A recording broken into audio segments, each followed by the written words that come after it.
பத்திரிகையாளர் திரு சுபேர் அவர்கள் இணைந்திருக்கிறார். வணக்கம் திரு சுபேர். ஆதவுடைய கருத்துக்கு ரஜினிகாந்த் தற்போது பதிலளிக்கும் வண்ணம் ஒரு அறிக்கையை வெளியிட்டிருக்கிறார். இது தொடர்பான உங்களுடைய பார்வையை நீங்க பதிவு பண்ணலாம். இல்ல, இது ஆதவ அர்ஜுனா பேசுனது மிக மிக மிக தவறான ஒரு விஷயம். தமிழ்நாட்டின் ஒரு சூப்பர் ஸ்டாராக 50 வருடமாக இன்னைக்கு சினிமா துறையில் உச்சத்தில் இருக்கக்கூடிய ஒரு நடிகர், அரசியலில் பல நேரங்களில் அவருடைய பங்களிப்பு மிக முக்கியமான பங்களிப்பு. 96 தேர்தல் என்பது எல்லாருக்கும் தெரியும். 96 தேர்தலில் அவர் நினைச்சிருந்தா அன்னைக்கு அவர் தான் முதலமைச்சர். அப்படி அரசியலில் பல மாற்றங்கள், இந்தியா முழுவதும் அரசியல் தலைவர்களோடு மிக நெருக்கமாக இருக்கக்கூடியவர். அவர் 2016க்கு பிறகு ஒரு கட்சி ஆரம்பிக்கலான்னு முடிவு பண்றாரு. அதனால பல காரணங்களால அவர் டிராப் பண்றாரு.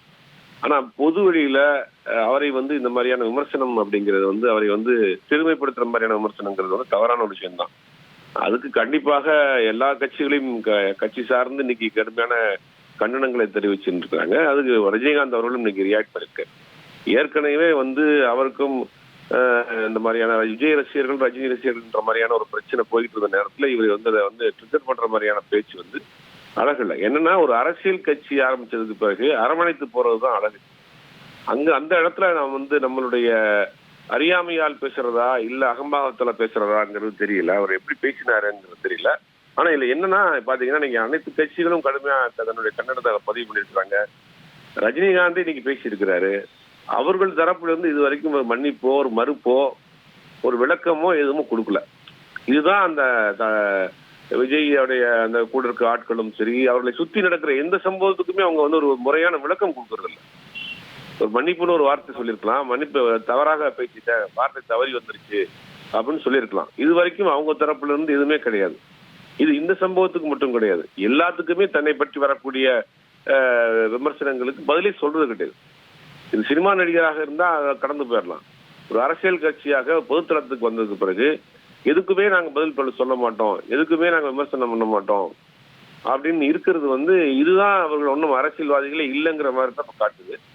இன்னைக்கு ஒரு படி மேலேயே போய் ரஜினிகாந்த் அவர்களே இன்னைக்கு அதுக்கு மறுப்பு பேசியிருக்கிறது ஒரு பெரிய ஒரு பரபரப்பான விஷயமா தான் பார்க்கப்படுது. இது அரசியல் தளத்தில் அவருக்கு ஒரு சிறு பின்னடைவு தான் விஜய் கட்சி. இந்த ஆதவுடைய கருத்துக்கு ரஜினி எதிர்வினையாற்றிட்டார். இது தேர்தல் களத்துல தாவேகாவுக்கு ஏதாச்சும் பேக் ஃபயர் ஆகுமா? என்ன மாதிரியான தாக்கத்தை ஏற்படுத்தும் நம்ம எதிர்பார்க்கலாம்? கண்டிப்பா கடந்த ஒரு 4-5 நாளாவே ரஜினிகாந்த் அவருடைய ரசிகர்கள் சமூக வலைதளங்கள்ல பார்த்திருக்கிறோம், பொது இடங்களில் பார்த்திருக்கோம், மதுரை போன்ற இடங்கள்ல போஸ்ட் எல்லாம் கூட அடிச்சு ஒட்டியிருக்காங்க. அப்படிங்கும் போது அந்த வாக்குகள் இந்த பக்கம் போகாது இல்லையா? அது கண்டிப்பாக அரசியல் களத்துல பின்னடைவு தான். தேர்தல் களத்துக்கு வந்த பிறகு ஒரு ஓட்டுமே ரொம்ப முக்கியம்.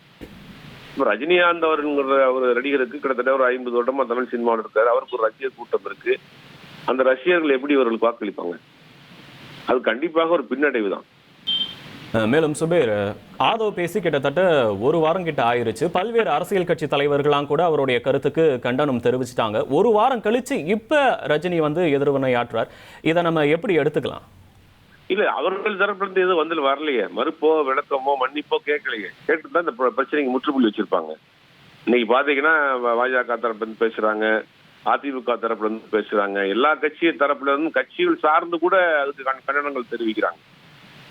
ஆதவ அர்ஜுனாவை பொறுத்த வரைக்கும் முதலமைச்சரை பத்தி பேசுறாரு. அவருடைய பேச்சு ஒரு எல்லை மீறி போகுது. ஒரு கட்டுப்பாடு இல்லாம பேசிட்டு இருக்கிறாரு.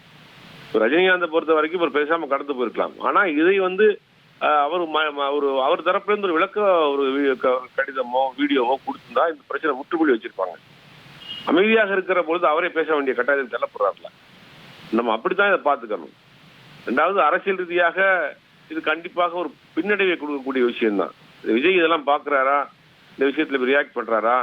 இல்ல விஜயோடைய ஆதரவோடு பேசுறாரா? விஜய் இதை ரசிக்கிறாராங்கிறது தெரியலையே. உங்கள் தந்திவன் தொலைக்காட்சியில் காதலும் கலகலப்பும் நிறைந்த ஒரு புத்தம் புதிய ஃபேண்டசி தொடர் ராஜா ராணி தினமும் இரவு 8 மணிக்கு.